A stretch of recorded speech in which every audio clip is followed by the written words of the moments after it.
Mr. Teemu Saarelainen from SAMK University of Applied Sciences. So I think that Teemu, feel free to start. Thank you. Okay, so first of all, hi everyone, my name is Teemu. Yeah, I'm a senior lecturer at the SAMK University of Applied Sciences. Just a brief introduction of what I've been doing and who I am. So I've been teaching programming and game programming and all this sort of electronics and robot stuff for more than 15 years here, soon almost 20. So I've been doing this for quite a while. Obviously things have developed in this time quite a lot. But yeah, trying to follow the sort of latest trends in what's happening in the sort of sphere of robots and programming. My own background is in signal processing and mathematics. So I've been doing actually some computer vision algorithms for some of the kind of startups and industry in the early 2000s. So I've actually done some like heavy mathematics and algorithm stuff for computer vision back in the day. But then about 20 years ago, 15, 20 years ago, I moved to the academia, and now I've been teaching programming and all the sort of related fields. And as you know, during the past 10 years, sort of game markets and the big games business has sort of grown quite a lot, and there's been a lot of interest in game programming. So I've been sort of gradually moving towards teaching also game engines and game programming, and that's sort of the main thing I do. And on the side, I also do this sort of robot stuff. So I've been having this robot project course for first-year students at the university for maybe 10 years now. So that's sort of the background of where I come from and where the contents of this lecture also come from. So it's all sort of revolving around this line following robot that we've been doing as a course and as an exercise for our university students and first-year students, where they learn some of the sort of electronics and programming and how to kind of tie all that together. So that's sort of the background. But yeah, I guess I could start sharing my screen, and then let's see how we can sort of do this. So I've prepared some slides, and let's see if I can also share the correct screen. So it should be this one.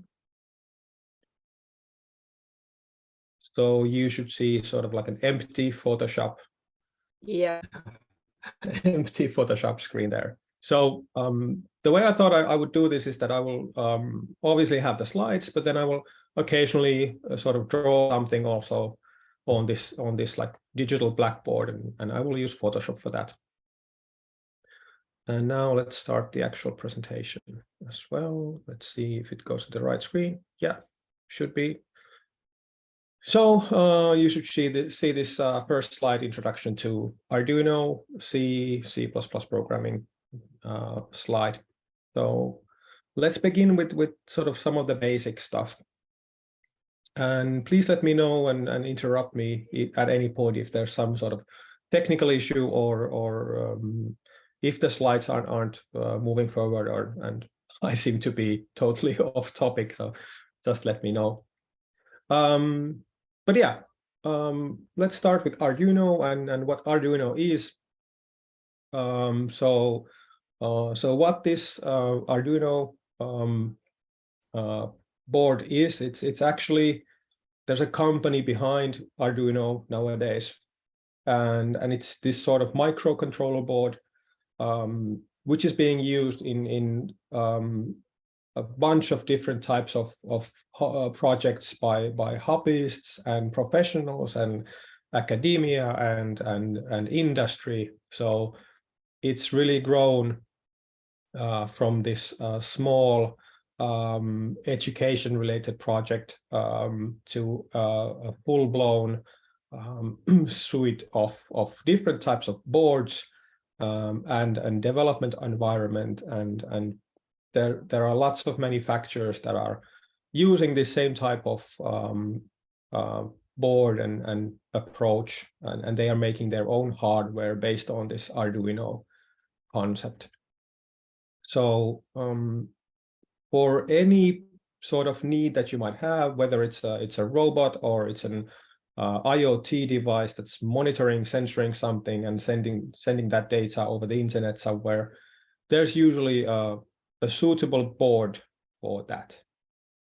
And most of these are usually based on the Atmos, this sort of Atmega series, which means that there's a certain amount of like instructions that we can use,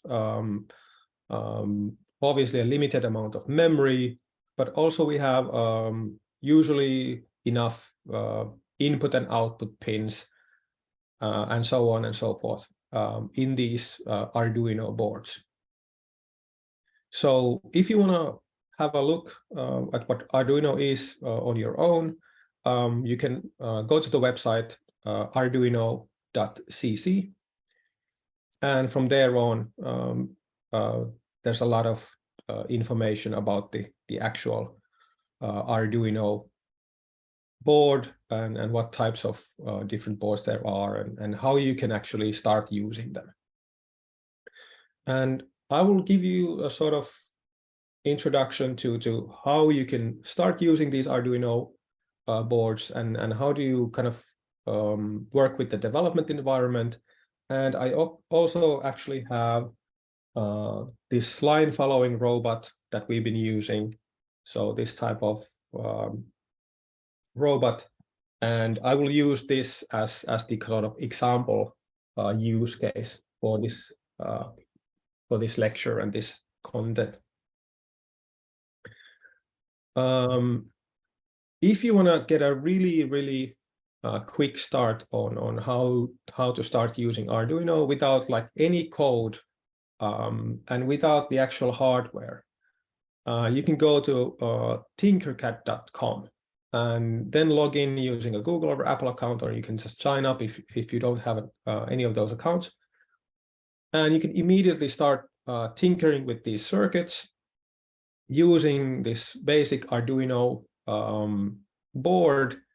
And then there's a bunch of code blocks which you can use. So just drag and drop them and build a functional system using those code blocks and build a circuit around this Arduino board. There's lots of different components, electronics components there, and you can sort of like start really quickly with this Tinkercad without knowing any like programming language at all. In addition to this, you can also see the C++ code and those code blocks side by side. And let me check if I have one of those websites open. Just a second, and I will show you what it looks like. So in case you like feel like, okay, I have no clue what this programming is all about, you can just start tinkering with these devices. So there you have a really simple circuit. There's just one LED with a resistor to limit the current, and then you have the Arduino board. And what this circuit does, it's just simulating this code, which is blinking the LED. And obviously you can also have a look at the source code if you want to. And it sort of looks like this. You have these draggable blocks there, and you can do basically almost anything you want with these code blocks.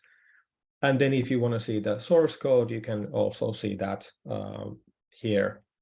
And you can see what these code blocks actually then kind of render to in the C++ code. But we'll get to this a bit later on in more detail during the lecture. But that's a really quick start to Arduino, and you can start tinkering with the electronics as well.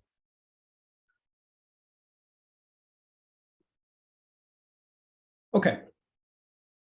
So what's the board really about, and why it is being used in robotics and all sorts of like embedded systems? The board really combines all the like necessary components. So it's not just this microcontroller chip, which is this Atmel, usually this Atmega chip. There's also memory involved. There's lots of different buses. So there's USB, there's I2C, and things like that in this board. And what you can see here also on the slide is that it has this digital inputs and outputs, and it also has analog inputs here on the kind of lower right-hand side. Plus, of course, it has like operating voltages and the ground and things like that. So it's really kind of like a total like microcontroller solution where you can use some sensors and sense those things around you, and then you can actually control some output devices using this one board. So it's really like a handy tool for prototyping, but also like doing actual functional products and solutions. The main thing actually in this Arduino is the programming part. I will probably come back to this a little later on. But what makes this also unique and really easy, comparing this solution to like back in the day when there wasn't an open source solution like this, is that you can really quickly get some functional devices running using this Arduino system, because there's this integrated development environment which you can use, and there's ready-made code and libraries.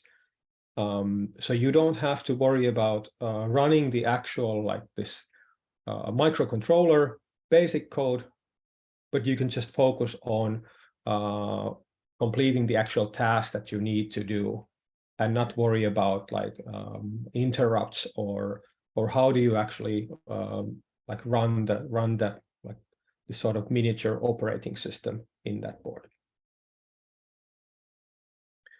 So yeah,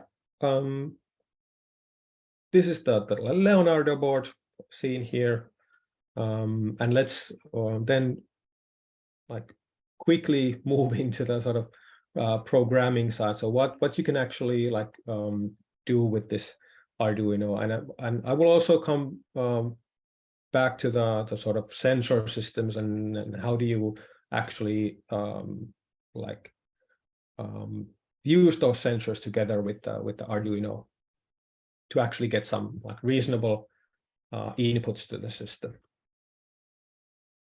So this current IDE is version 2.03 or something like that. I don't actually like this new version as much as I did like the old one, mainly because there are some things that you cannot do with it, as I would like to have like separate windows for some stuff. But it's really easy to use on the other hand. So it's a really kind of modern version of this development environment, and it includes everything you need. So it has a code editor, it has a compiler, and then it has this Flash uploader, which you need to actually send the compiled code to the microcontroller board. So it's a sort of all-in-one solution, which is really, really handy. You can download it from the Arduino website, so you can get it there, and you have versions for all the sort of major operating systems. So you don't really have to worry about what operating system you're using. You can just pick your operating system and then download the IDE.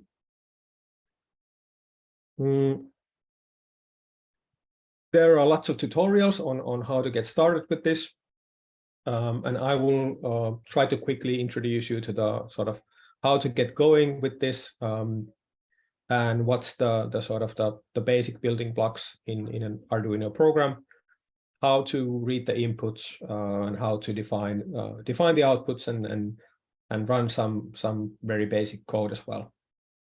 And then once we kind of move along, we will see how to actually program this line following robot in sort of step-by-step way.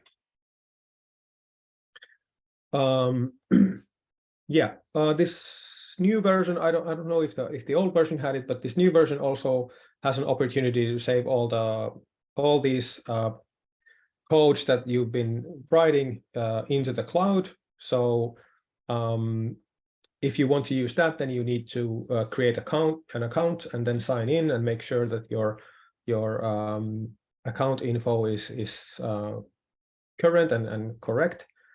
And then you can just use this sort of web editor from anywhere.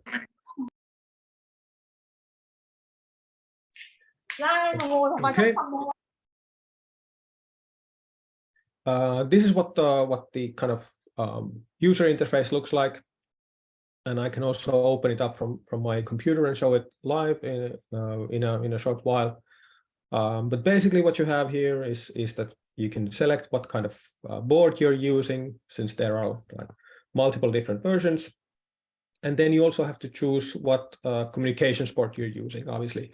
So nowadays, like you have the sort of USB connection usually to the boards, and then depending on your system, what sort of operating system you're using, the listing might look a bit different. But basically, you can see to which USB port you've connected your board, and then you can select the board type from the list as well.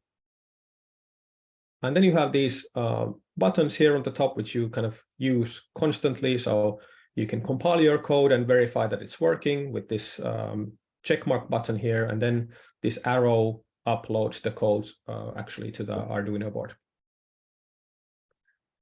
Then there's a bunch of libraries. We'll get into that a bit later on. There's a debugger. You have your different sketches. So in Arduino language, these program codes are called sketches, and those are seen here on the top as this folder.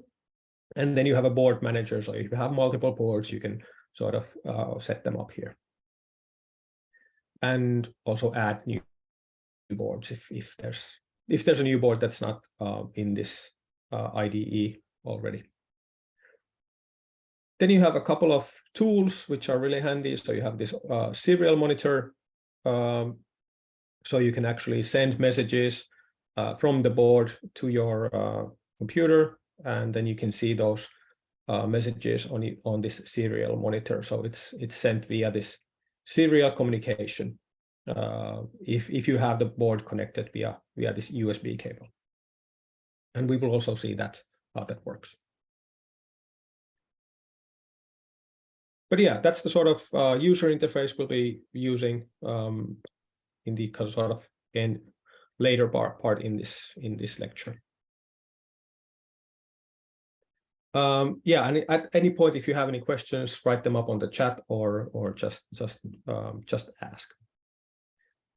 And let's see if I can hopefully answer them. But yeah, So this is the sort of the basic first like program, what we can kind of take a closer look at. So this is actually from this Tinkercad, which I showed you before.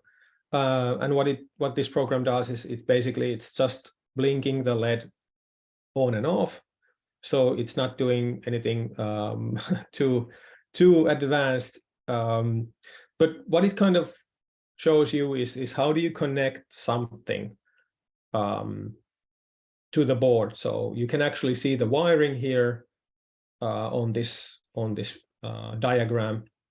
So you can see that the ground is connected to the resistor, and then the resistor is connected to the LED here, and then the other pin of the LED is then connected to the pin 13 here on the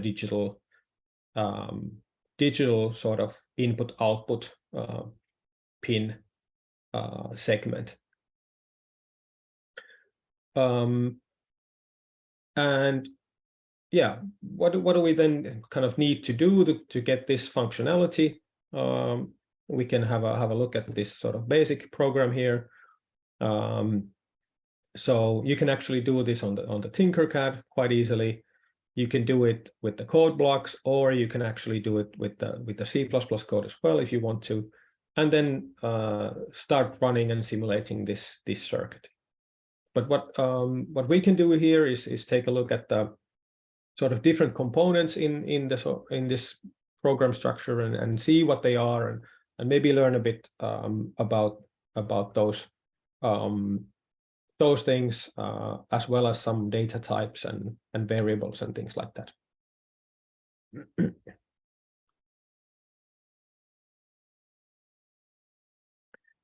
Okay. Yeah, let's move on. So we can actually code this also live. I'm not sure if I can use that robot to actually blink the LED, but we can sort of have a look at this live as well. So I can code it on the IDE. But one thing that I would first want to sort of take a look at is this sort of basic program structure and what these different things in this basic program structure are. So there's actually an example code, or there are lots of example codes in the Arduino IDE. And if you take a look at that list, I can probably open up the IDE as well. And we can take a look. Let's see where it opens, on which screen. Here it is. So there are a bunch of sketches here which I've been using. So let's see. Let's just open one of them up. This was one of the robot arm tests that I was using with servos. And there's a big bunch of code there, but let's take a look at what kind of examples there are. So if you go to the file menu here, you have a menu item called examples, and then there's a lot of these built-in examples, and there's a big list of those with different types of subcategories. So for instance, if you're looking at some of the basic stuff, there's serial read and this blink, which I've been actually using. And then there's fade, and these are usually like really short examples which show you how the Arduino code works. But then there's a lot of other stuff as well. If you want to like play some music or a melody, there's examples for that. There's examples of reading some analog sensor input. How do you smooth those out and things like that. if we want to do some communications, there's a lot of that.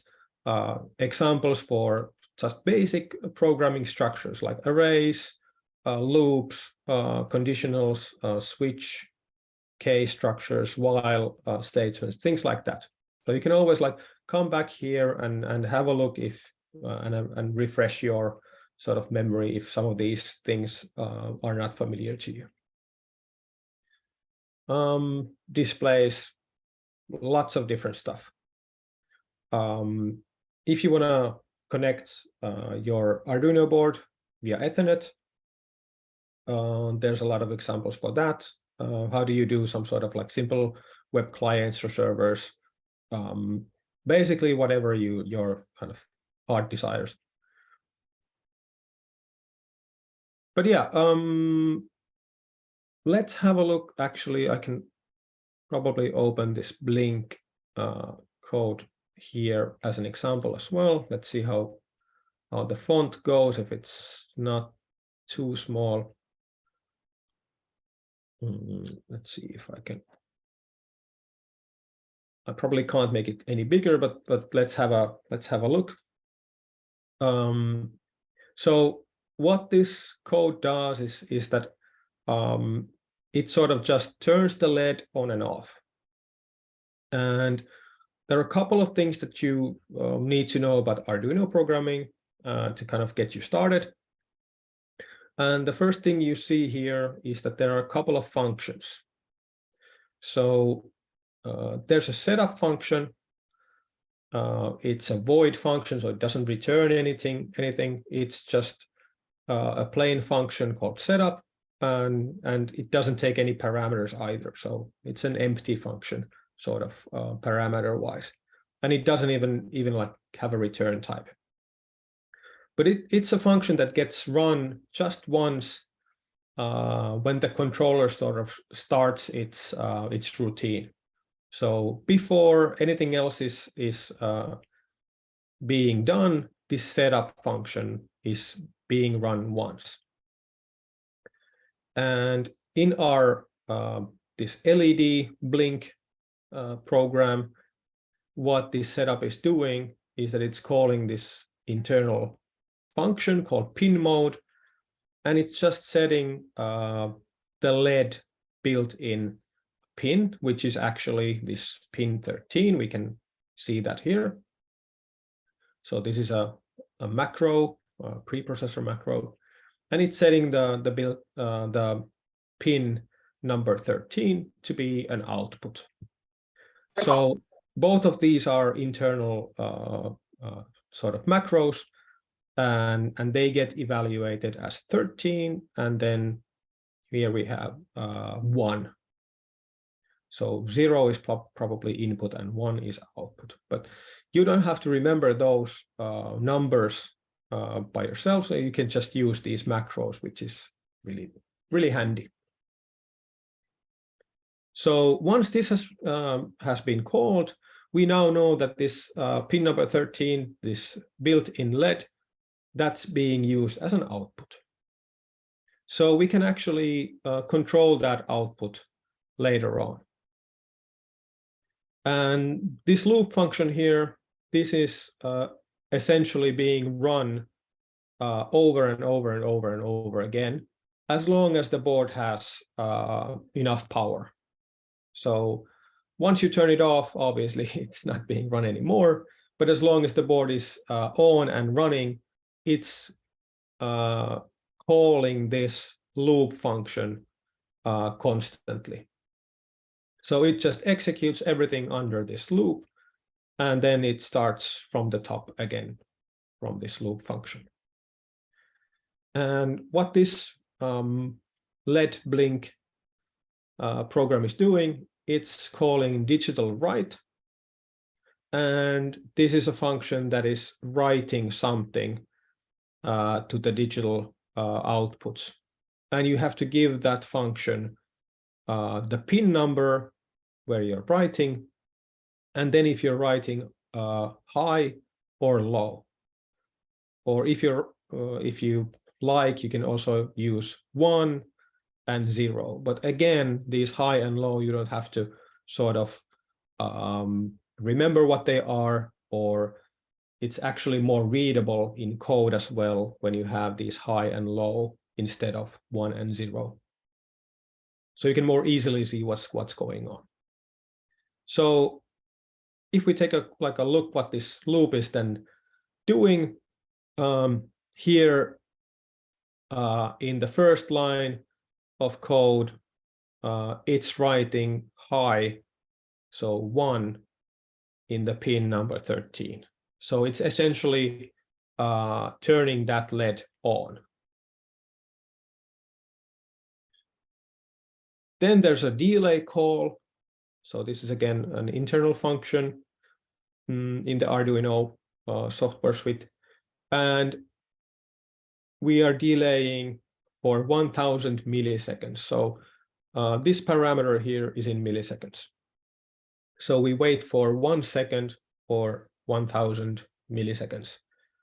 And after that, the program continues, and then it's writing to the same pin number 13, this LED built-in, it's writing low. So now the LED is being turned off. And then again, we wait for 1 second or 1000 milliseconds. And then we get back to the top of this loop function and start this process all over again. So as long as the program is running, as long as the board has power, it's constantly turning the LED on and off with a delay of 1 second in between. So this is what you see actually. The code is maybe not exactly the same here. So if we just take that off, we can just see the code. So there's a bit more code here in this setup function, but this code in the loop is doing exactly the same. And if I start the simulation here, you can see that the LED gets turned on and off with a delay of 1 second. So that's basically it. And if you want to change some parameters here, you could. So let's make the LED blink a bit faster. And let's try that again. And then that might be a bit too fast for the Zoom call, but now the LED is blinking like very rapidly with 100 millisecond delay. Let's make it half a second and try it again. So just like that, you can start using the Arduino and start programming with it using this Tinkercad.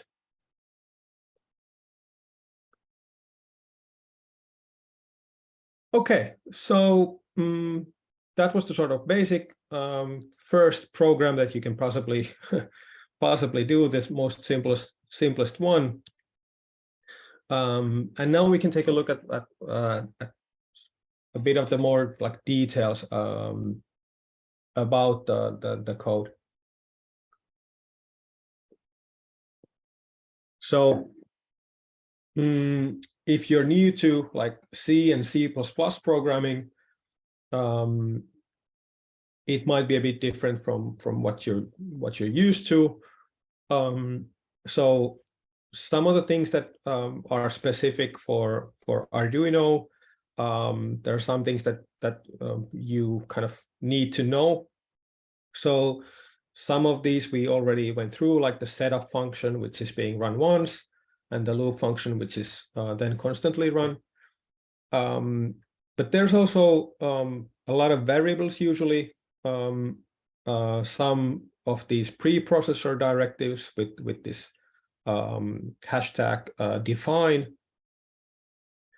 And then there are some constants, like for instance, high-low input output, but there's some other ones as well. And all these have been documented in the Arduino .cc website if you want to have a closer look. And then a bit about the data type. So this is something that also I kind of usually go through with my students from time to time, and especially the first and second year students, is the sort of how many bits or bytes does each of these data types contain, and how you should be really careful on what kind of data types you use.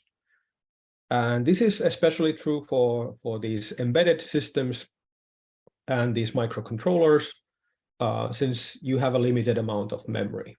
So you should always be really careful on how you choose your variables and the data types for the variables. So I've listed some of these here on this slide. So if you have a byte, that's 8 bits, and this is sort of like a universal fact. Anyway, so usually if you have like a really small counter, which is just keeping track of some really like low number that you know that it's not going to reach very high, like let's say it's under like 255, you can just use a byte, and then you know it's taking like a minimal amount of memory. Then if you need like a longer number, usually integers like short int, these are 16 bytes, or they might be 32 bytes as well, depends on the chip that's being used. But with these you can like store quite big numbers already, but please keep in mind that if you're used to the fact that this integer is 32 bits, it might be the case that using Arduino it's just 16 bits, and there's a big difference between these two. So be careful about that. Then you have a Boolean.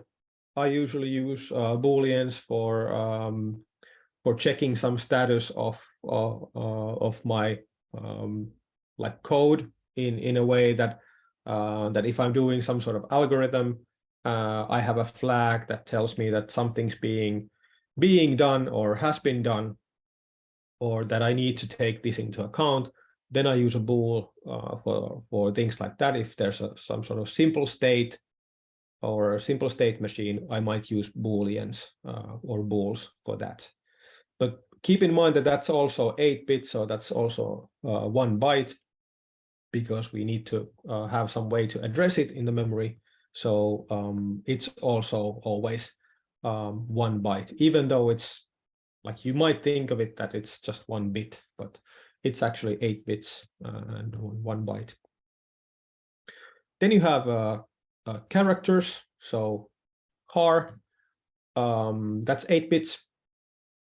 So that's again 1 byte, and usually just these character literals are stored in those. So single characters might be stored as cars, and then if you have a longer like a string of characters, you might use a character array for that. But we won't go into like arrays too much in this lecture. Then you have floats, and those are 32 bits. Or 4 bytes, and then you have a double, which might be again 32 bits or 64 bits, depending again on the chip. So keep those things in mind, that you want to restrict the amount of the memory footprint that you're using. So usually I kind of use a lot of these defines.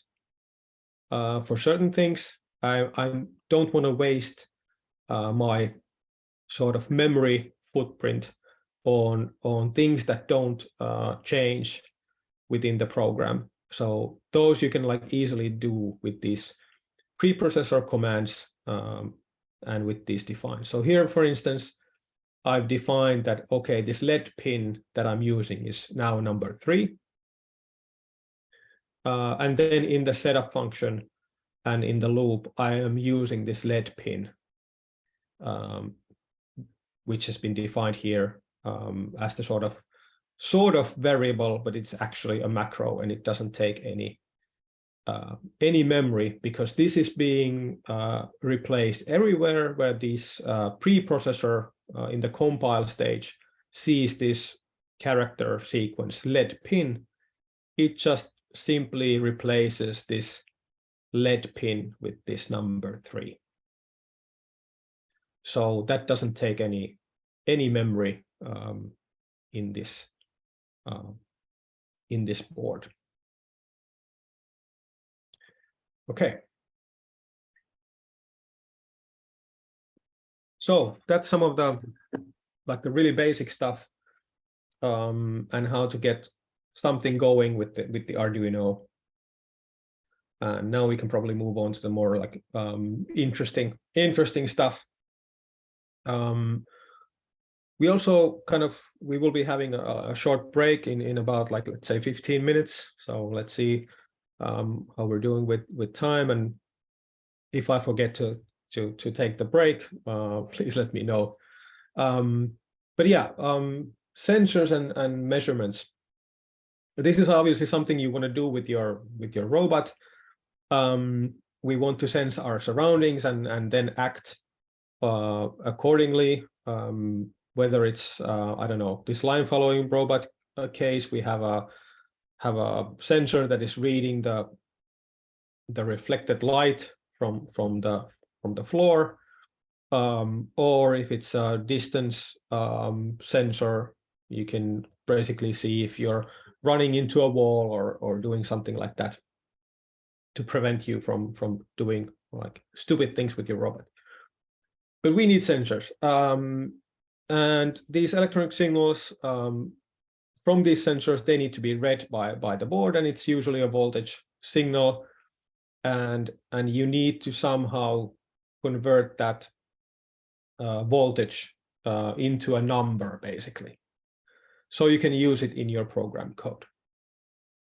And this, again, you can actually use the Tinkercad to kind of test these things as well. So you can, like, with no risks of like ruining your components, you can just set up some sort of sensor system in the Tinkercad and try to kind of read the voltage and print that into the serial monitor using Tinkercad, and you can just like prototype your connections and your sensors without actually having the hardware. And that's also really handy when you're starting things out.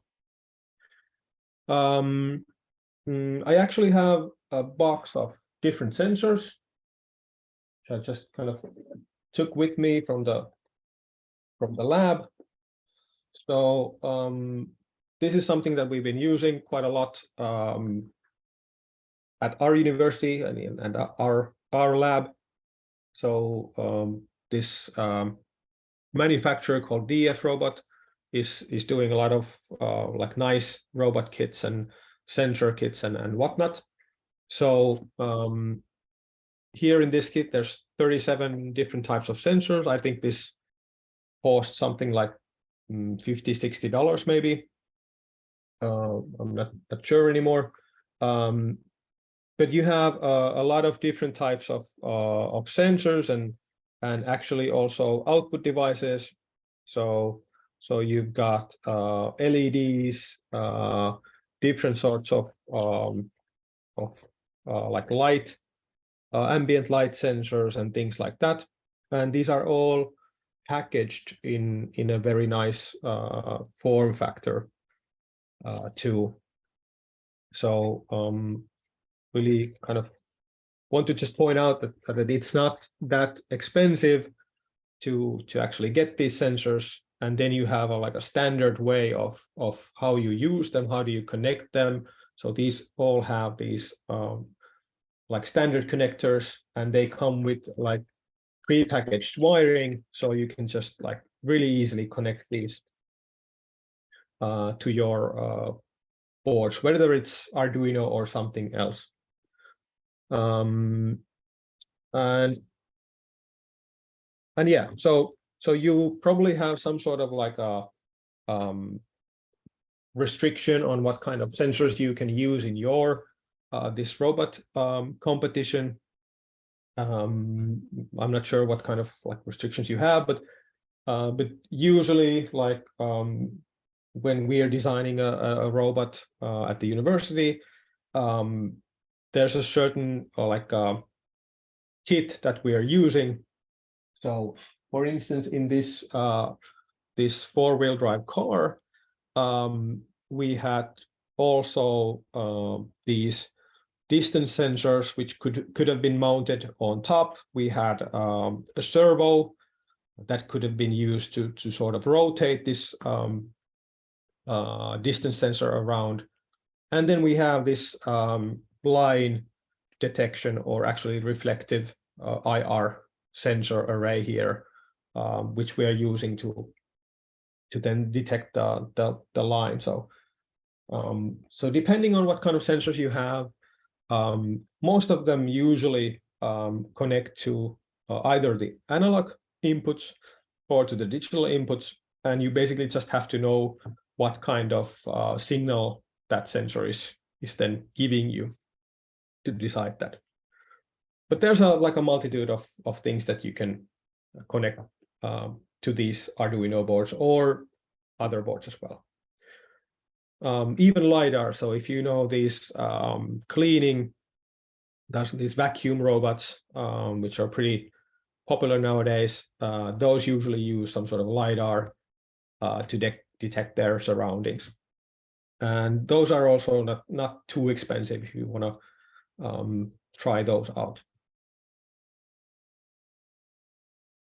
Okay, about the inputs. So as we saw, we have analog or digital inputs. Digital are either low or high. So some of the sensors also in that kit that I showed you has digital sensors, which basically means that they have two states, so 1 or 0. And those are not, in my opinion, that useful because you don't know the sort of scale of how they sort of sense things. You either have something or not. So that's a really simple sensor, and sort of a bit of a stupid sensor, in my opinion. So usually I tend to use more of these analog sensors, which give you a voltage. So depending on what kind of board you have, you might have 5 volt or 3.3 volt sort of upper limit or reference voltage. So you need to think about that when you are then connecting the actual electronics and putting the signals into those input pins. And usually what you have on these boards as well, you have a way to kind of feed power to your sensors. So you also have the power pins in the board. Excuse me. So you can actually give that 5 volts or 3.3 volts to your sensors. So you have the correct reference voltage using those pins. Now, if we think about the analog inputs, you either have like 10-bit or 12-bit resolution, meaning that your signal is always sort of converted using a analog to digital converter into digital form, and usually you have 10 bits. So what that means is that you have a range of integers in your sort of number that you get from the sensor, and that range is from 0 to 1023.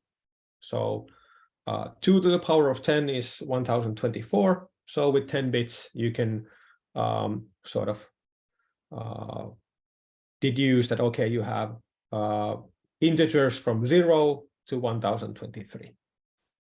So that's what you get if you are reading a signal from those analog inputs, you get a number between 0 and 1023. And that you have to somehow figure out what that then means.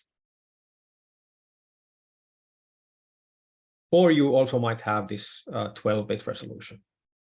That's also possible. Okay, how are we doing on time? I guess we have like 5 minutes.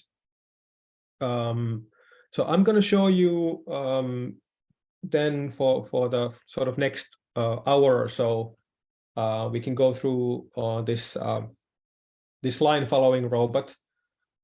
This is just a picture. One of the robots. I didn't have any like really nice videos or pictures. I tried to kind of look at some of the videos that I had on my phone or in my OneDrive, but couldn't find any better than this. So that's one of the robots. It doesn't look like the one that I have here, but it's anyways using the same sensor. It's using maybe a bit different board, but basically all the inputs and outputs are the same. So all the code structures and things are also the same. So this has been a really popular course for the first year students. This was started back in like 2007, so more than 15 years ago, with not exactly the same kind of boards and same kind of sensors. We actually did the sensors ourselves with some light emitting diodes, and then we had another diode that was sensing the reflection light, and then we did some soldering and had some resistors there, and it did some kind of tuning of that circuit to make it work with the Arduino.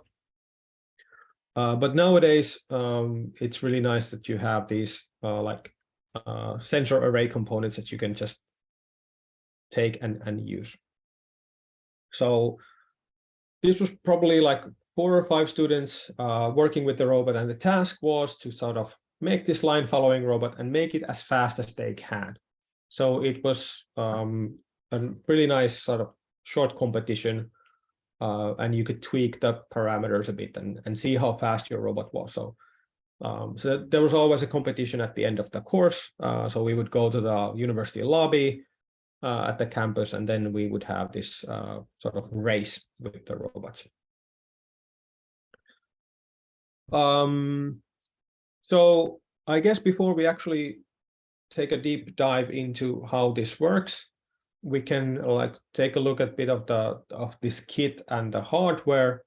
So so I usually like have divided this also for our students into kind of smaller tasks. So the first part was to just test the motors and see that they work, and you can actually like drive those motors in a sensible way. And then take this sensor array and make sure that that works as well, and you get some nice readings out of the sensor, and you can actually see what those numbers are, and you can decide how to sort of figure out if the robot is on the line or if the robot is off that black line. But yeah, let's have a look at those boards that we're using. So there's a lot of options for that. I will open the browser again, and let's see this DF robot website briefly. So this is the provider that we've been using, and for us this has worked really super well. So for instance, you can have a look at directly at the robotics. They also have a specific Arduino part. They have Raspberry Pi. They have pretty much anything you might want to need. But if you take a look at robotics and then kits,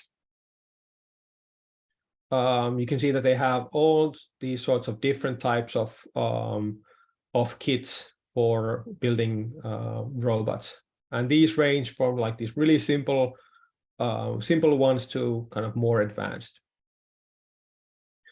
And this is our kit, this Cherokee 4-wheel drive basic robot building kit.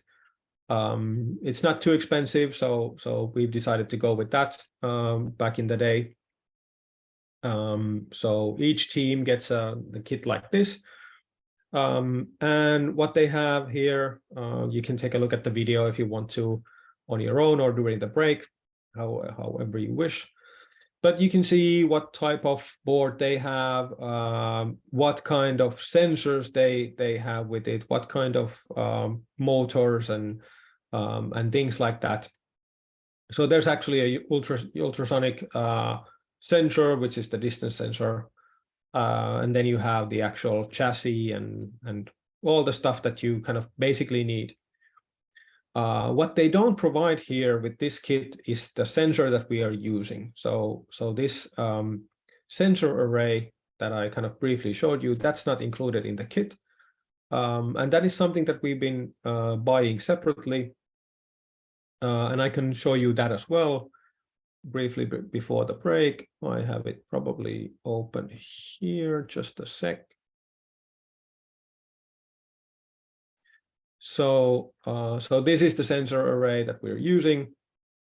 This is probably, yeah, it's the right version. Yeah. So it has actually 8 of these LED pairs. So one of the LEDs is providing the infrared light. So that's the sort of infrared emitter. And then you have a receiver or a photo transistor, which is then sensing the reflected light. So they have different versions of this as well, but this is the one that we were using, this 8 sensor array. And for us, it's been working really, really nicely. But there are some modern versions as well, which are a bit different. But yeah, I guess now is a good time to kind of have a short break. So in the meantime, if you have any questions or anything else on your mind, feel free to kind of put your message in the chat, and I will read those through during the break. So yeah, after the break, let's go through the robot, and I can do some programming with that, and let's see how we actually could build and program this sort of simple line following robot. So let's have a break. I will write here down that okay, we are on a break.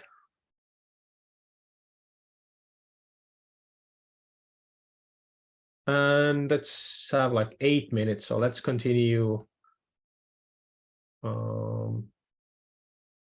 at 18:10.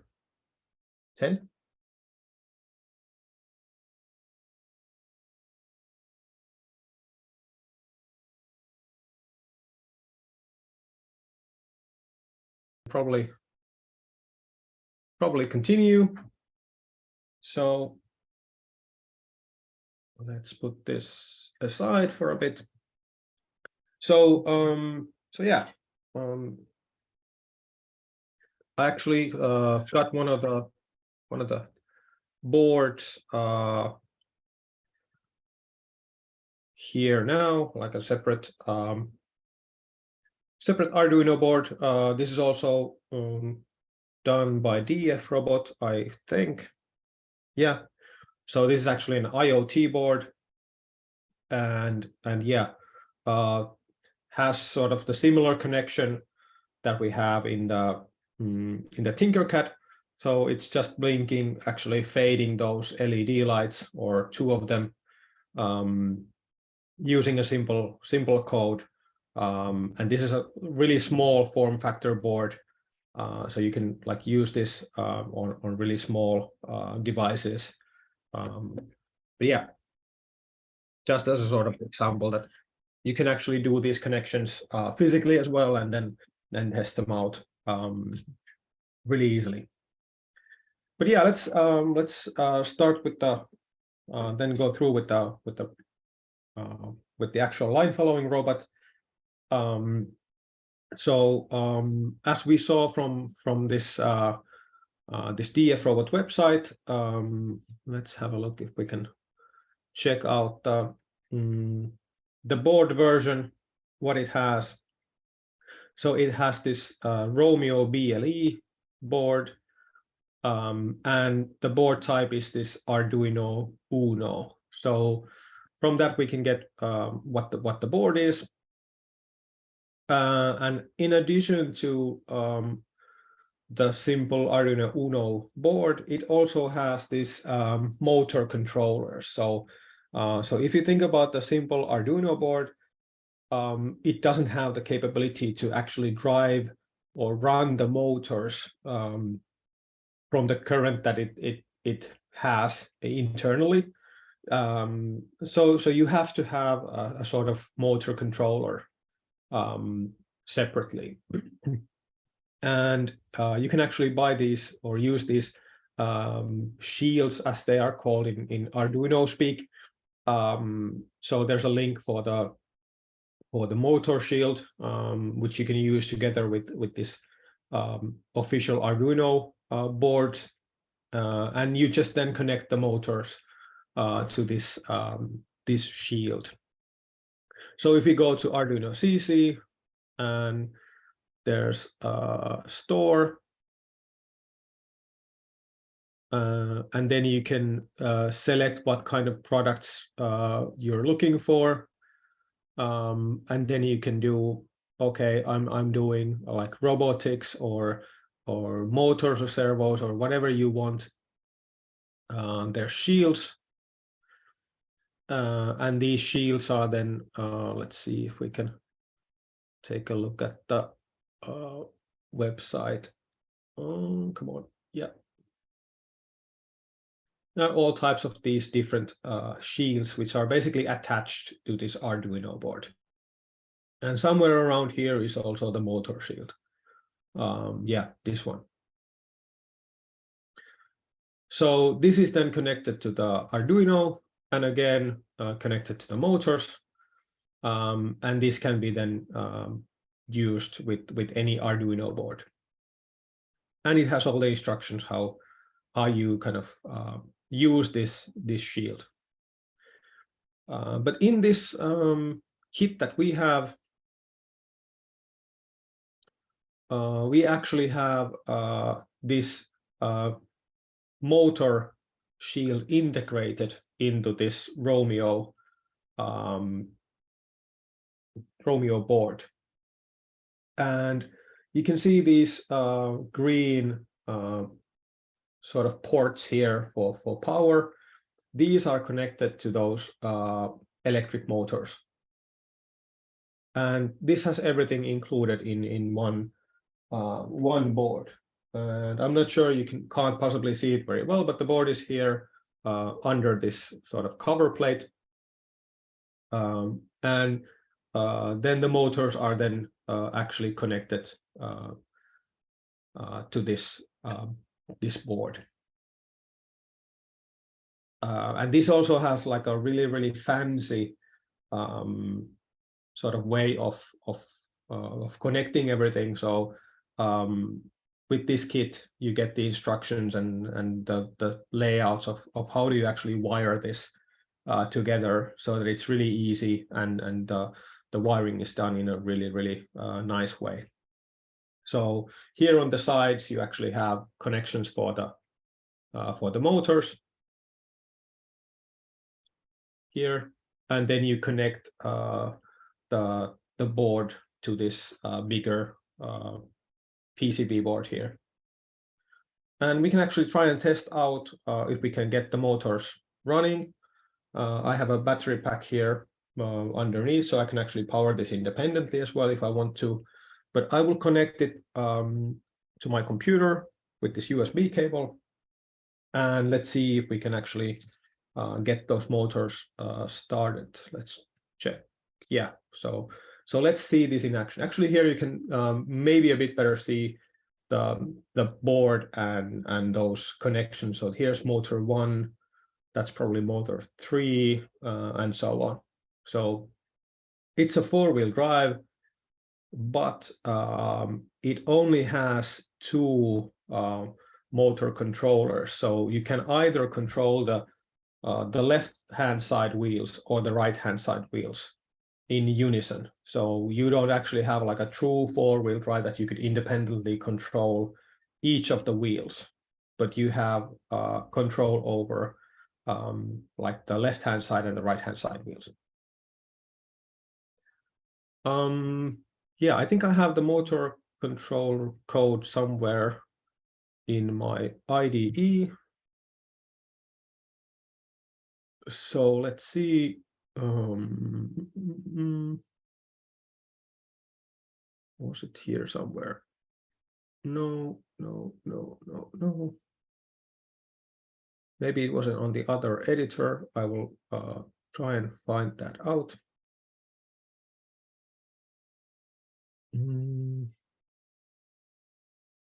Yeah, this is it. For some reason, it's not showing on the list of codes, but here it is. So we can have actually have a look at this one. And I'll try to make the font a bit bigger.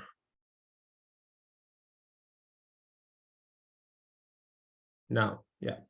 So this is actually a ready-made code by the DF robot guys for the Cherokee. So it already has all those like motor definitions in place. So I've done some minor corrections and modifications to this code, and I've actually maybe renamed these speed controls and direction controls a bit differently. But what this code is doing is it's using 4 pins from those outputs. So you have direction control. So the direction can be high or low, which is forward or backward.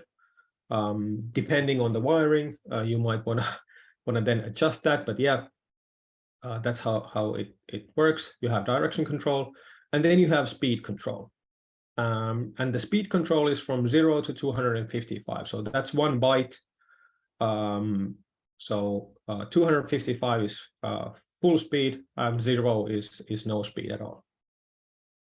And this test bit of code has some functions in it. So it has stop, it has advance, it has backwards, which is basically moving or reversing. Then it has turn left and turn right. And depending a bit on how do you want to like do these functions, you can sort of turn those wheels in opposite directions if you want to turn really fast and like not moving forward at all, or if you want to turn in a kind of a bit smoother way and moving forward, you can actually use this advance and just change the speeds a bit. So this is how you can sort of control how sharp turns you're doing. And these functions are then used in this loop. So in the setup, we just set those pins, the motor pins, as outputs. And then we make sure that we are stopping the motors. And after that, we can just sort of read input from the serial monitor, and using the WASD keys, we can either go forward or go backward, or turn left or turn right.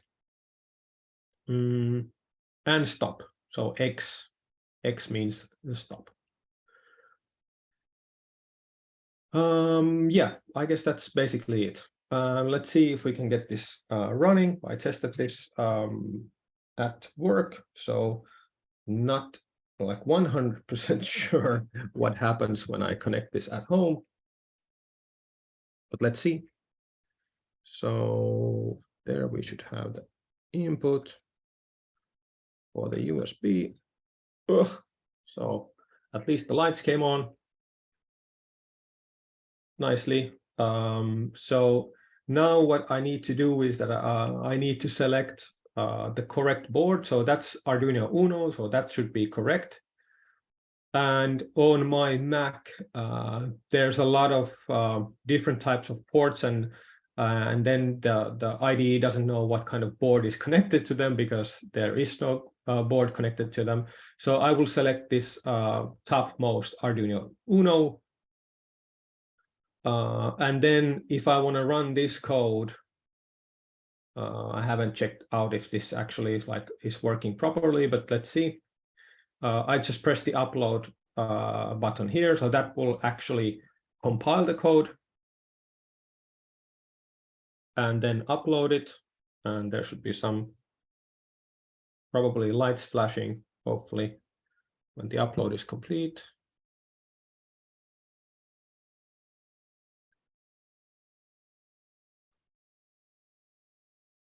Let's see.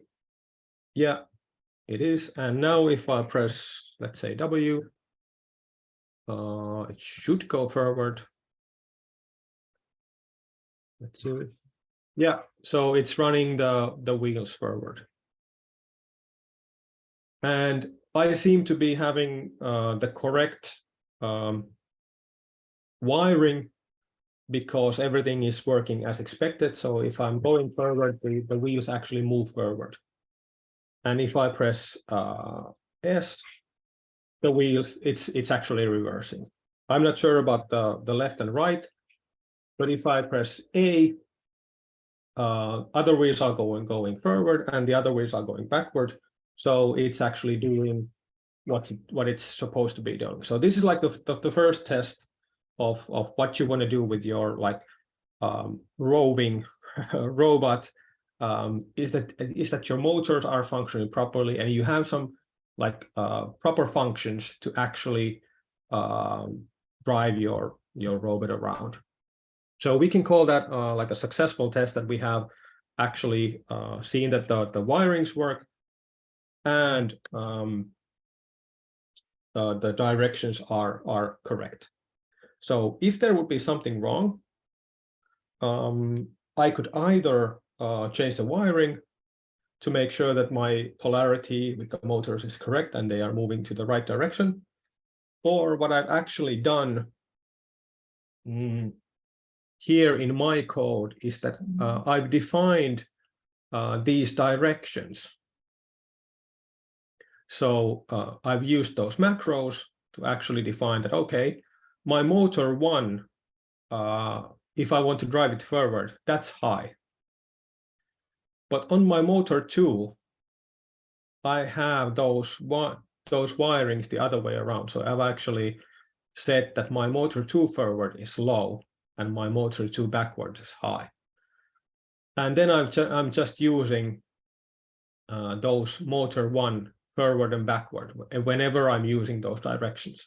So I don't have to go and fix the wiring for this demo, but I can just use those motor 1 forward and backward and motor 2 forward and backward for the directions. So I've sort of cheated a bit because I don't want to go and figure out the wiring. But yeah,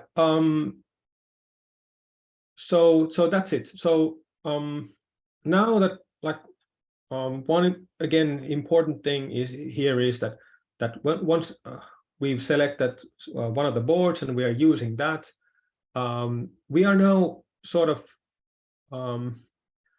also set in stone that okay, these pins 4, 5, 6, and 7, those are now reserved for our motor controller or motor controllers. So these pins are now like off the table for other stuff. So now we need to like figure out, okay, what can we then use for the sensors? So okay, let's go and check what the inputs are, how many we have, and I guess we have like maybe 12, 13 inputs in this UNO board. So so we need to use then pin numbers like, let's say 8, 9, 10, 11, 12 for the sensors.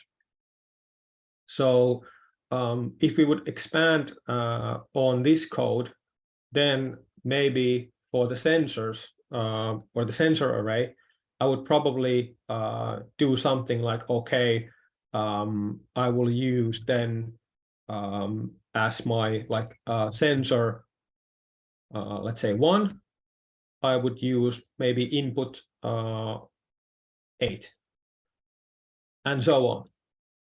So, or sensor 1 pin. And sensor 2 pin, that would probably then be 9, and so on. But at some point, if I would then use more and more sensors, I would run out of these digital input pins.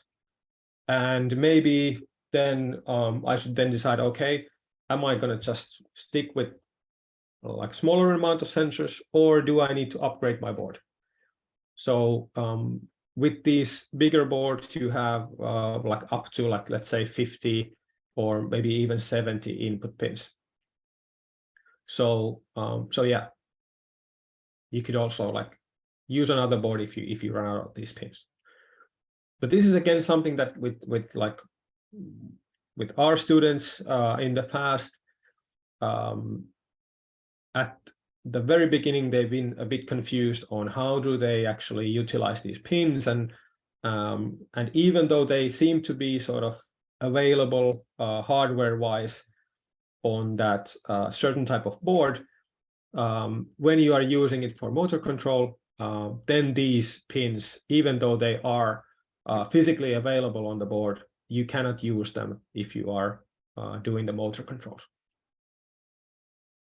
But yeah, so this would go on then until, let's say, sensor 6,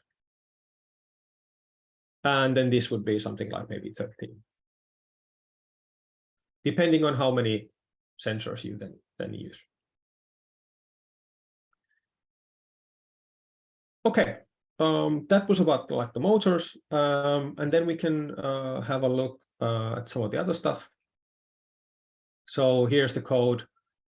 Again, if you want to have a look at how I would maybe do it, I would probably again use the variable naming a bit differently than what was in the example code, just to make it more clear that, okay, which of these is the left speed and left direction, and then what is the right motor speed and right motor direction, just to make the code more readable. So always make sure you are using a good naming convention for your variables as well as your functions. So yeah. Okay. And I've also changed some of the parameter names in these functions, because I like to be really clear on this as well. So don't use A and B or things like that. Always name the variables in a way that makes it perfectly clear what you're doing. Okay. Then about this QTR sensor. This was also for the students that are first using this sensor a bit weird, because this sensor, as you can see from the picture, there are these LED and photo sensitive sensor pairs, you can't see this LED, which is here seen in sort of violet or a bit purple color. You can't see that with your bare eye because it's infrared. So there's basically no way of knowing if you power this sensor up, if your light emitting diodes are actually working. So a good way to test it is using your mobile phone. So so once you power this sort of sensor array up and want to make sure that it works, you can try to use your phone's camera to which can actually see that infrared light, unless there's an IR, so infrared filter, built into the camera, which there rarely is. So you've probably seen that, okay, some phone manufacturers have had to sort of change their camera code to do that infrared filtering in their software, because there have been issues with people using their phone cameras to detect infrared light. But yeah, usually you can do this and you can see the infrared light with your phone and make sure the sensor works when you power it up, because that's the first thing that you need to check. Yeah, so this QTR, this sensor array, it has 8 of those pairs. They have a ready-made library for this, for Arduino. So you can just download it and install it, and we can have a look how that works. So here in the IDE, you have this library manager, and you've got a huge amount of different libraries that you can install. And in this case, we want to use this QTR library. So so I've already installed it here, this version 4.0. But if you need any sort of library for your whatever component it is, you can probably just have a look, search it via Google or some search engine, and see if there's a library for it. So you can get a really quick start on using that component by utilizing these libraries.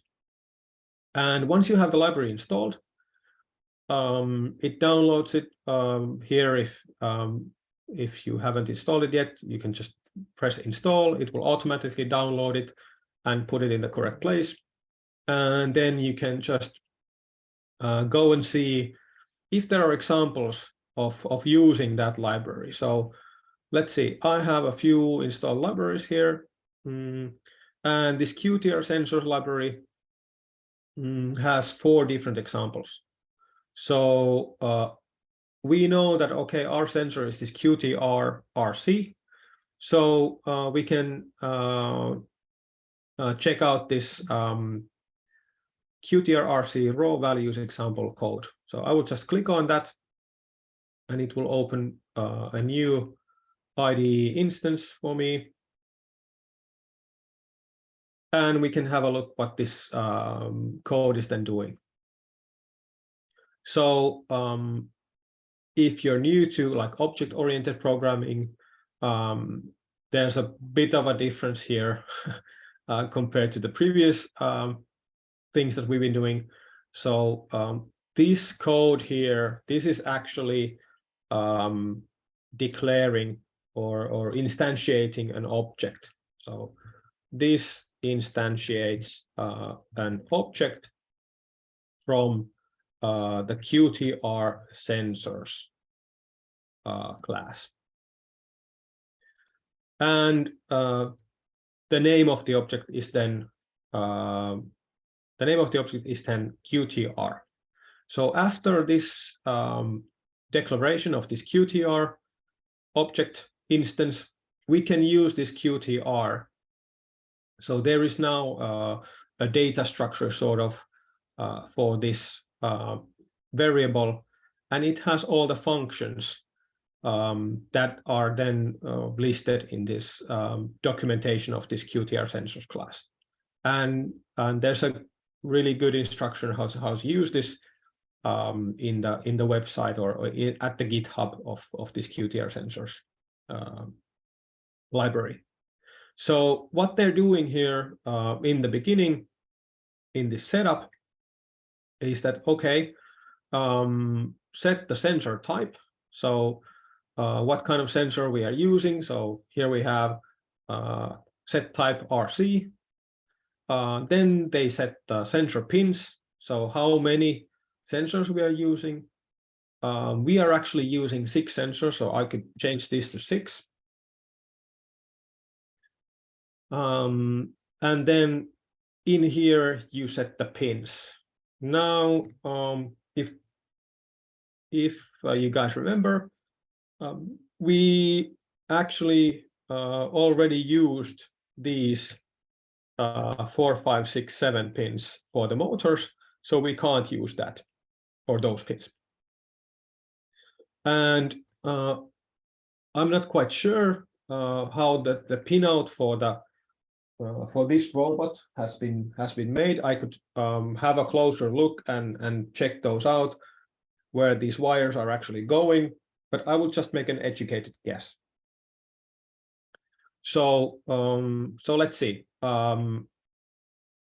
Let's test out if the pins that we are connected to are 8, 9, 10, and then there's at least 11, 12, and I think 13 is still a pin on this board. So let's just check out if that works. And okay, the sensor values are actually coming out on this board as numbers from 0 to 2,500. So they are being somehow scaled to those values. And 0 means maximum reflectance, and so like a mirrored surface. And then 2,500 means that there's no reflecting light coming to the sensor at all. And what this is doing, it's constantly reading the sensor values and then outputting them to the serial monitor. So it's printing those values out, and then it's waiting for 250 milliseconds. So 4 readouts per second basically should be coming out from this code. And yeah, that's basically it. That's so that's so easy to kind of use this sensor array with this QTR library. That's all we need to do. So we don't need to actually read from the digital input and convert the values and do anything like that. We just like set the type of the sensors, set the pins and the sensor count, and everything else is just kind of ready made for us. So yeah, let's try this out. I will connect the robot and let's see what it does.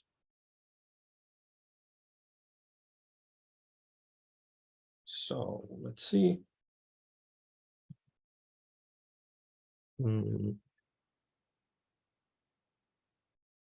Try to get it connected. There we go. And then I will try and upload this code. Let's select the correct board.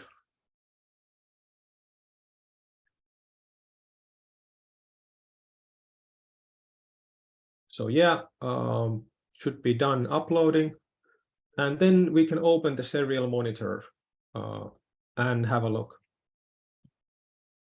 Okay, so now that the board is, the robot is like here in my hand and not too close to any reflecting surfaces, it's giving me readings of 2,500. So I would now just set it on the table. And now you can see that the values have changed, or most of the values have changed. So it's something like 230 or something like that. So if I leave the robot it will give me 2500, so no reflective light. And once it starts getting closer to the table, it's giving me values of, let's say, 230 to 350 or something like that. And that value depends on lots of things. So there's an optimal distance for those sensors for the reflection. So it should be something like, I don't know, 0.5 millimeters or something like that to get the optimal reflection. So if it's like totally against the surface, obviously, again, there's no reflection. So there's an optimal measure for that. And my table here is sort of like a light brown color. So it's not reflecting like totally, but pretty well. And if I would change this, let's say if I would have a piece of paper, I can like test that out. Let's see. And try to put that under the sensors. See if I can do that somehow. Now the values are like 150 or something like that. Depends a bit on what kind of, if there's ink on the paper or not. So about 100. So white surface would mean that, okay, I would get like a really, really small number from that. And then I can test, I probably have a bit more like a blackish surface somewhere here. And I can put that under the sensor. And now the numbers are something like 600, 800, even 1200, depends on the color of the surface. So as you can see, we can use this to sort of decide and figure out if the robot is now on that black line or somehow over that on the sort of white area.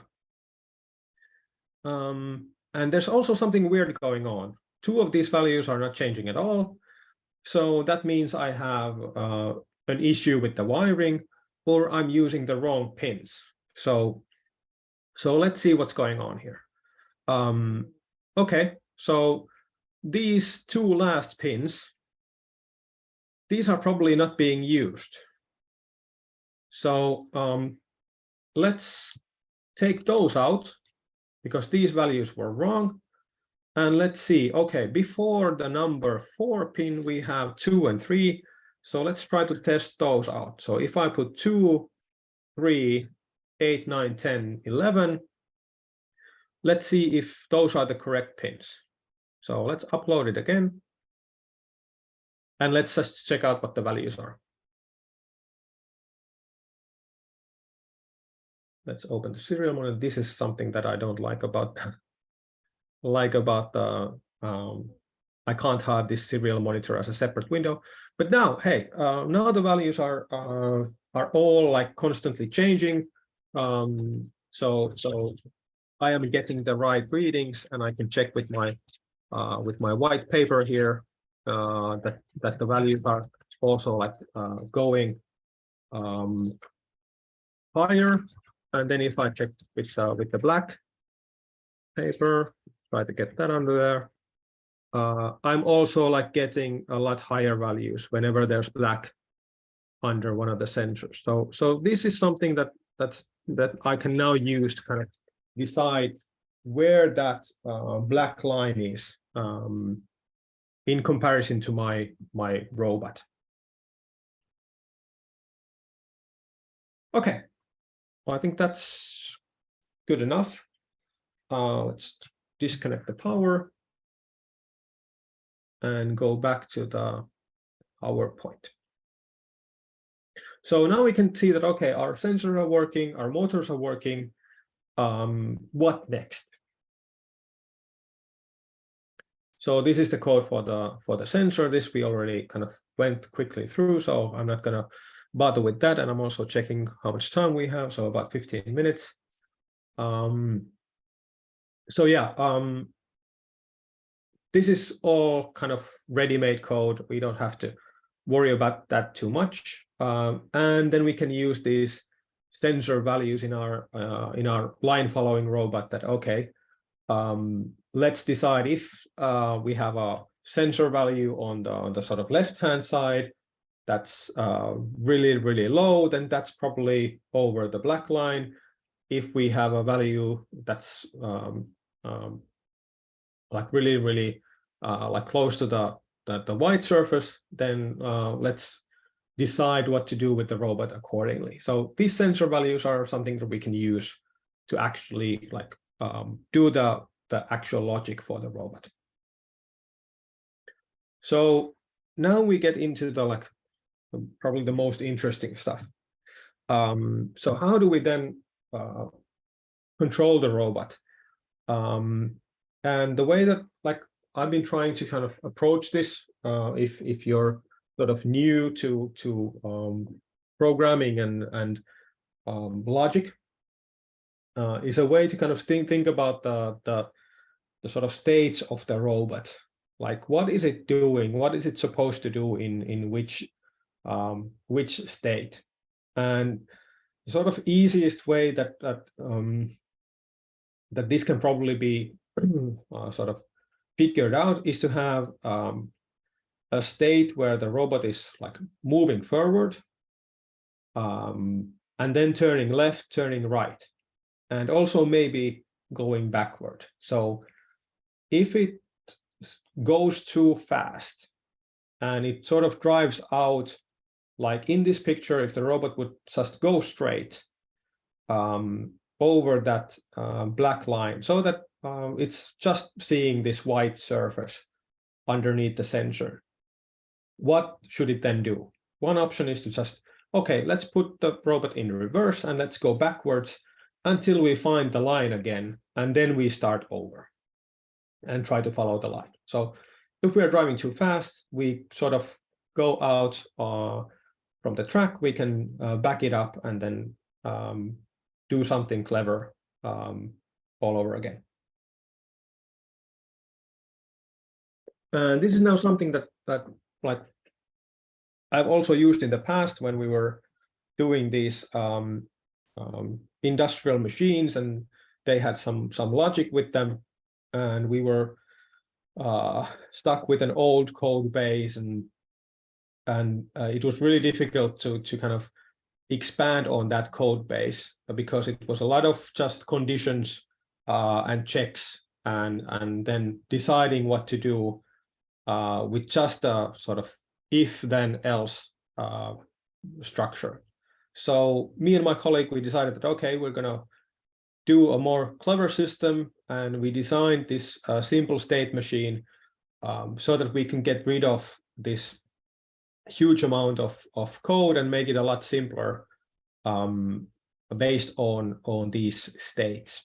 So let's see what we can do with this knowledge that we now have for the motors and from the sensors. And let's see if I can like draw you some sort of a picture of how you could actually start designing the logic for your robots. So let's use the Photoshop again. So this one, and I will just delete everything. Let's see. Come on. All right, let's just erase it. Oh, come on.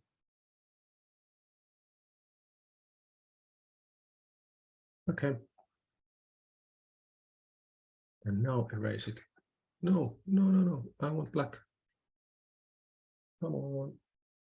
Black.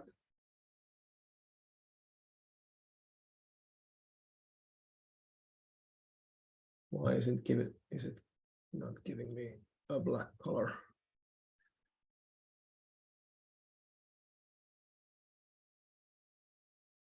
It's doing something weird.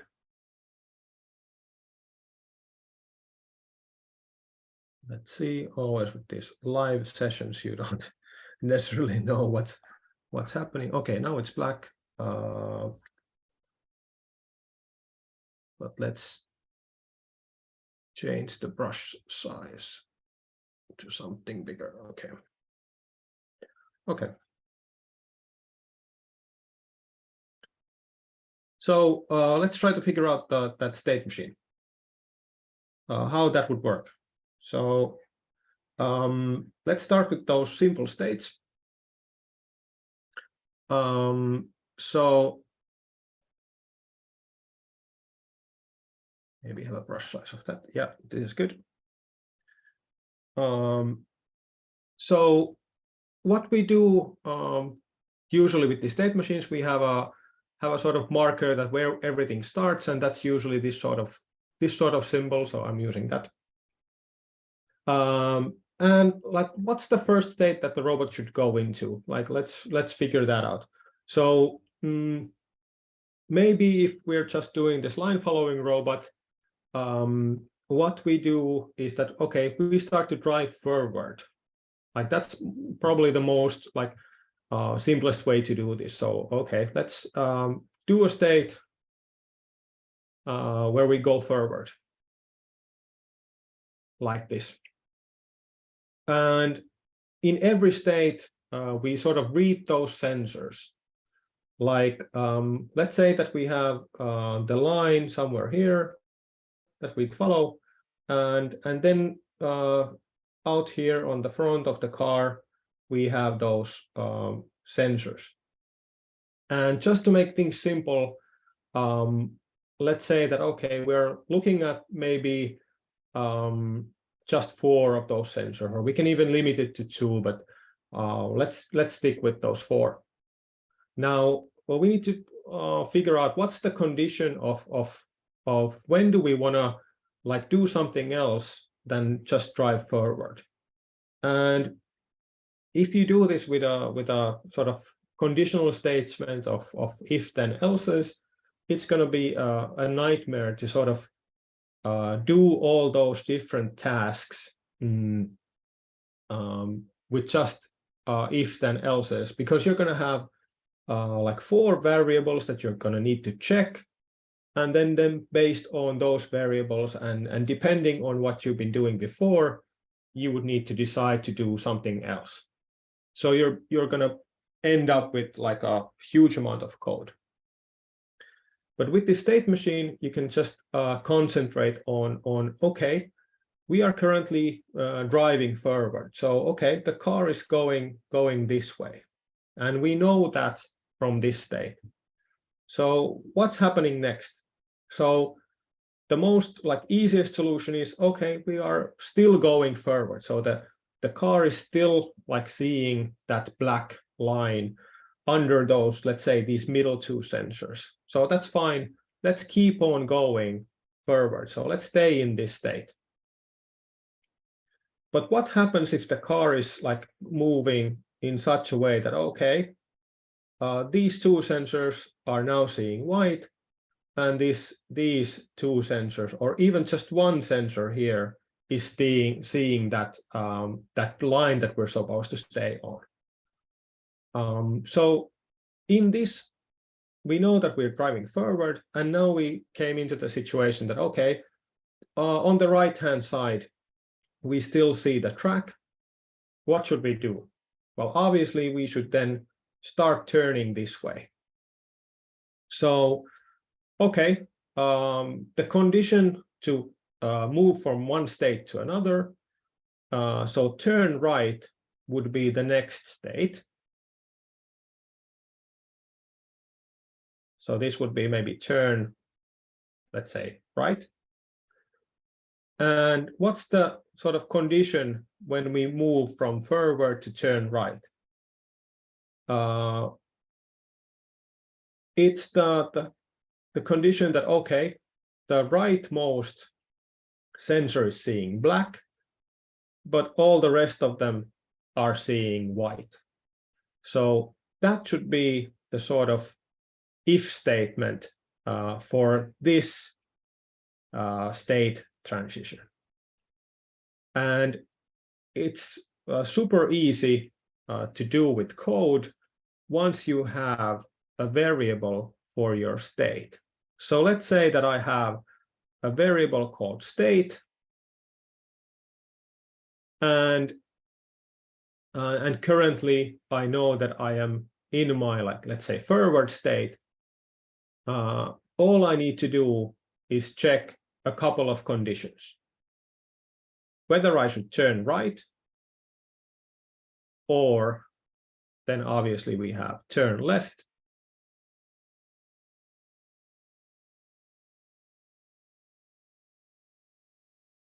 or should I still drive forward?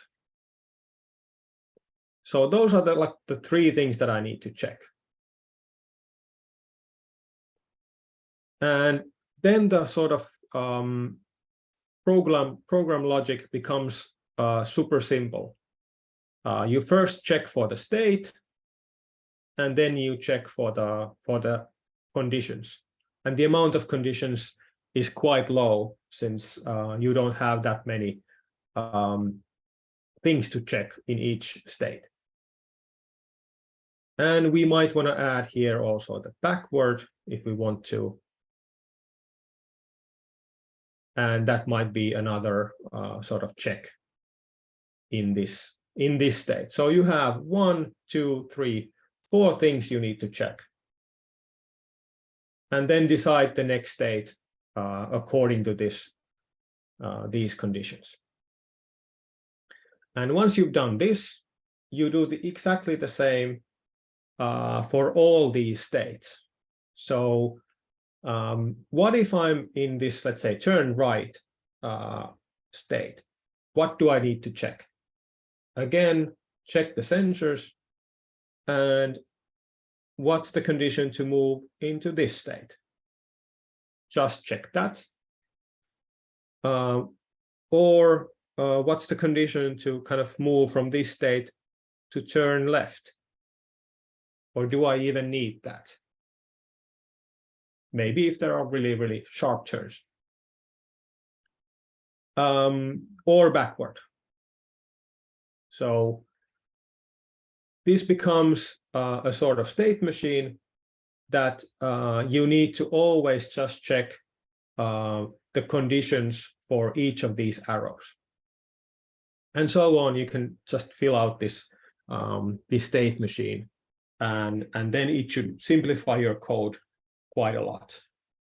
And this applies for all sorts of control logic that you might wanna use in your robots. So I highly suggest that you kind of figure out the state machine for your robot and design your control logic with that. Okay, how do you implement this code in code? You have variables for the states, and then you just do conditional checks for these state transitions. You might want to check your sensor inputs and then act accordingly in those states. So this is something that we did with the Photoshop already, and we draw that state machine. But there are also like digital tools for actually creating these designs and these state machines that you don't have to use like pen and paper or some drawing software for that. So let's end this really quickly because our time is running out. So design decisions. How do you sort of improve your robot code? It's really crucial to minimize all delays. So make sure you don't have any like unintentional delays in your code, because that basically destroys your like response time to these events. And I've seen these line following robots, for instance, drive off the track and fell to the floor because there were some delays, and the robot didn't see that, okay, my sensor was seeing something and didn't react. And you can always improve the functionality of the robot by just adding more states. And again, your code stays pretty decent and clean by just improving the state machine and just checking for the conditions in those states. And this was like really simple way of like doing a line following robot with the state machine. But actually, if you want to kind of move this a bit forward, there's actually a PID controller that you can use to follow the line quite carefully. So there are lots of algorithms out there that you can utilize. Just do some research on that, and you will probably find some like ready-made code for different situations. Yeah, and a fun fact at the end, one of the teams actually was trying to sort of cheat back in the day. They actually tried to memorize the track in the robot code and then drive just a predefined pattern. But then what if I would just like say that, okay, we will now drive into this direction instead of that, and reverse the track, and that would basically destroy their robot code totally. So yeah, there might be some really simple solutions, but usually they don't work. You want to do general solutions when you are solving these problems. Okay, that's it. I guess we're 2 minutes over the time, but if there are any questions or any comments you want to ask, feel free to do so. And I will stay here for a few more minutes to kind of wrap things up. But thank you from me. It was a pleasure to kind of show you what we've been doing and give you some tips and tricks on how to do some simple robotics with Arduino.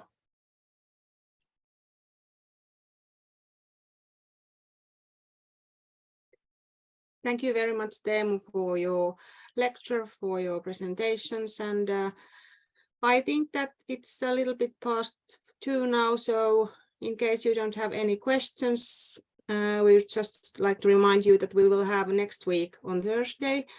It will be at 3 p.m. your time. We will have a presentation on studying in Finland and in our universities, both SAMK and XAMK universities. So feel free to join the sessions then online. It's in Zoom again, and we have got the link here in the chat box and also on our net pages of the competition. So there is a little bit different kind of information available for you then. Maybe you would like to study in Finland someday. So that's for you.